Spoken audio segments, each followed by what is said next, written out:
Hello students, यहाँ पर हम बात कर रहे हैं फाइनाइट वर्ब्स के बारे में। इससे पहले आपको वर्ब्स का चार्ट आना बहुत ज़रूरी है। वो चार्ट को पढ़ना, उसको नोट डाउन करना बहुत ज़रूरी है। जो बच्चे वर्ब्स को अच्छी तरह से सीखना चाहते हैं तो उस वर्ब के चार्ट को अपने नोटबुक पर नोट डाउन करें। देन जो वर्ब्स हैं उनको हम जब से पढ़ा रहे हैं, जैसे कि ये फाइनाइट वर्ब है, नेक्स्ट हम नॉन फाइनाइट पढ़ाएंगे, तो उस प्रकार से आप धीरे धीरे वर्ब्स पूरी सीख जाएंगे। ठीक है, तो हम स्टार्ट करते हैं। जैसे कि फाइनाइट वर्ब है। फाइनाइट वर्ब का मतलब क्या है? जिसके पास में सब्जेक्ट हो, those verbs which contain subject. और नॉन फाइनाइट का मतलब जिनके पास में सब्जेक्ट नहीं होता है। तो फाइनाइट वर्ब्स में क्या क्या हम पढ़ेंगे? जैसे कि हमारे पास में था, ये प्राइमरी वर्ब्स आएंगी, लिंकिंग वर्ब है, मेन वर्ब है, हेल्पिंग वर्ब है। ये सब समझ में आ जाएगा। तो मैं हेल्पिंग वर्ब क्या होती है? तो हेल्पिंग वर्ब वही होती है जो वर्ब के साथ में हेल्प कर जाती है ना। दो चीजें होती है, एक मेन वर्ब और एक हेल्पिंग वर्ब। हेल्पिंग वर्ब भी खुद में काम करती है, ऐसा नहीं। अभी एग्जांपल के थ्रू समझाएंगे इसको। ठीक है ना। जैसे बी वर्ब होती है, सभी बी वर्ब है, जैसे कि is am are, was were, be been, has have had और डू डज डिड। ठीक है ना। अब इनमें से कुछ हेल्पिंग वर्ब का भी यूज होता है, कुछ मेन वर्ब भी यूज करी जाती है। ठीक है ना। मतलब कुछ ऐसी वर्ब है जो मेन वर्ब की तरह से यूज करती है और जो हेल्पिंग वर्ब की तरह भी यूज होती है। ठीक है ना। तो कैसे यूज करेंगे? जैसे कि पहला है, Ram is an intelligent boy. Ram is an intelligent boy. जैसे इज आया ना, तो इज ने बता दिया कि अकेली वर्ब, राम कैसा है? एक इंटेलिजेंट बॉय है। तो जो है आया वो कौन है? एक मेन वर्ब है, इसके साथ में कोई एक्स्ट्रा वर्ब नहीं आई। यदि मान लो यहाँ पर कुछ ऐसे लिखा होता, राम इज प्लेइंग आउटसाइड, तो इज प्लेइंग, इसके बाद में प्लेइंग भी आ गई। तो प्ले जब आया था तो इज ने क्या किया? इज एक हेल्पिंग वर्ब के तौर पर आई प्ले को हेल्प करने के लिए, तो इज वहां पर हो जाएगी हेल्पिंग वर्ब। ठीक है ना। हेल्पिंग वर्ब बोल दीजिए, फिर उसको लिंकिंग वर्ब बोल दीजिए, एक ही बात है। ठीक है ना। प्राइमरी वर्ब भी वही हो जाएगी। ठीक है ना। तो यहाँ पर आपका क्या है? ये इज एक मेन वर्ब है, जो एक कहने का मतलब एज ए प्राइमरी वर्ब भी आई है। कहने का मतलब पूरे सेंटेंस में वो एक ही वर्ब है, तो उसे हम मेन वर्ब बोलते हैं। ठीक है ना। और किसी दूसरी, जैसे मान लो कि कोई दूसरी हमारे पास में वर्ब आ गई सेंटेंस में, उससे पहले कोई वर्ब आई है, तो वो आपकी हेल्पिंग वर्ब बोली जाएगी। ठीक है ना। लिंकिंग वर्ब बोली जाएगी। जैसे Rahul was a farmer. Rahul कौन था? एक फार्मर था, किसान था। तो वॉज एक यहाँ पर क्या है? Main verb. यहाँ पर ये हेल्पिंग वर्ब नहीं है, मेन वर्ब है।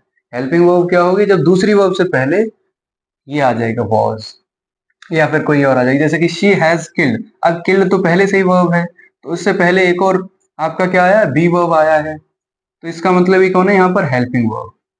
आई बात समझ में? बहुत सिंपल है। इसका मतलब बता दें, she has killed her husband to not, यहाँ पर टू नहीं, due to not taking her to cinema. उसने अपने हस्बैंड को ही मार दिया क्योंकि वो उसको सिनेमा नहीं ले गया। ठीक है ना। बड़े खतरनाक है।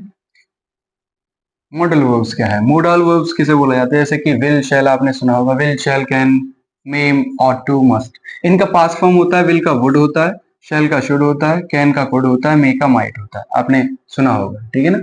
और डेयर और नीड भी आपके मॉडल वर्ब्स होता है। एग्जाम्पल है, यू मस्ट ओबे योर पेरेंट्स। तुम्हें अपने माता पिता का कहना मानना चाहिए, उनकी आज्ञा का पालन करना चाहिए। ओबे माने आज्ञा का पालन करना। नीड आई से एनी मोर? क्या मुझे और कुछ ज्यादा कहने की जरूरत है? तो नीड यहाँ पर मोडाल वर्ब की तरह यूज हो गया। मे गॉड हेल्प यू, भगवान तुम्हारी सहायता करे, तो मे का यूज हो गया। ये सभी कौन है? मोडाल वर्ब है। इसी में आप अगर दूसरा ऐड करना चाह रहे हो तो ये बोल दीजिए, you must do your work, you must do your homework. तो मस्ट का यूज कर लिया हमने, है ना। यू शुड गो देयर, तुम्हें वहां जाना चाहिए, you should. Okay. Transitive verb. Transitive verb क्या होती है? It has its subject, it has its subject, sorry object है, ऑब्जेक्ट सॉरी, है ना, वो फाइनाइट वाला हो जाएगा। तो ट्रांजिटिव वर्ब क्या है? ट्रांजिटिव वर्ब वो है जिनके पास में, जिनके सेंटेंस के पास में ऑब्जेक्ट होता है। या फिर इसका एक और डेफिनेशन बोले तो ऐसी वर्ब जो हु और हुम का साउंड देती है, मीन्स हु और हुम का आंसर देते हैं, means those verbs which gives the answer of who and हुम। कैसे? एग्जांपल के थ्रू समझते हैं। शी स्लैप्ड मी, उसने मुझे थप्पड़ मारा। तो हुम माने किसको? तो हम बोलेंगे किसको मारा? तो मुझे मारा। तो मुझे माने ये ऑब्जेक्ट है। ये कौन है? मी। मी को बोला गया, मी एक ऑब्जेक्ट है, ऑब्जेक्ट से पता कर लिया ये एक ट्रांजिटिव वर्ब है। ये वाली वर्ब कौन सी है? ट्रांजिटिव।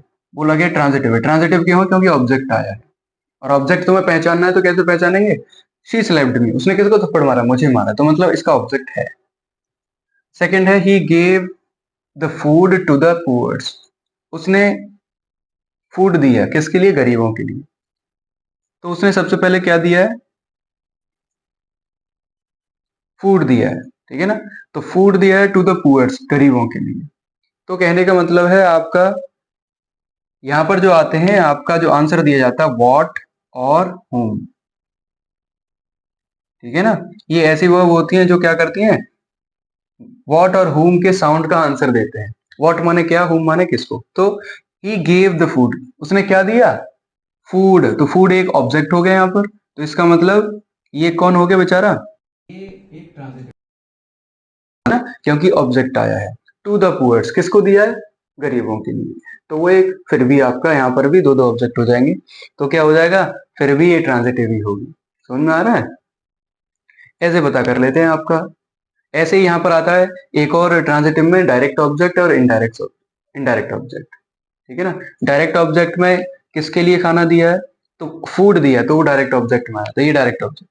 और किस, कहने का मतलब है आगे किसको दिया है? तो टू द पुअर्स, मेन चीज किसको दिया है? तो ये आपका इनडायरेक्ट में आ जाता है, ठीक है ना। दो चीजें पढ़ाई जाती हैं, वो आप समझना, डायरेक्ट और indirect object. Intransitive verbs, intransitive verbs क्या है? जिनके पास में ऑब्जेक्ट नहीं होता है, जिनके पास में ऑब्जेक्ट ही ना हो, जिसका मतलब ऐसी वर्ब्स जो व्हाट और हुम का साउंड का आंसर ही नहीं देते, जिसमें व्हाट और हुम का साउंड ही ना मिले आपको, ठीक है ना, उसका आंसर ना दे। जैसे कि बॉय क्राइज, लड़का रोता है। अब लड़का रोता है, किसको रोता है? वो तो कुछ है ही नहीं, क्या रोता है? नहीं, तो वो चीज है ही नहीं। तो हमारे पास में क्या है?